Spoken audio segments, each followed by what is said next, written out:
सुनील केदार यांना जामीन आणि शिक्षेला स्थगिती सत्र न्यायालयाने नाकारलेली आहे। या क्षणाची महत्त्वाची ब्रेकिंग न्यूज आपण पाहतोय। नागपूर जिल्हा मध्यवर्ती सहकारी बँक घोटाळा प्रकरणामध्ये शुक्रवारी न्यायालयाने केदार यांच्यासह अन्य 5 आरोपींना 5 वर्षांची शिक्षा आणि 12.5 लाखांचा दंड ठोठावला होता।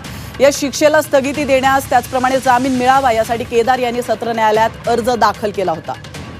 तर याविषयी अधिक माहिती देण्यासाठी आपले प्रतिनिधी अमर काणे आपल्या सोबत जोडले गेलेले आहेत। अमर, अतिशय महत्त्वाची अपडेट समोर येते सुनील केदार प्रकरणात, काय अधिक माहिती?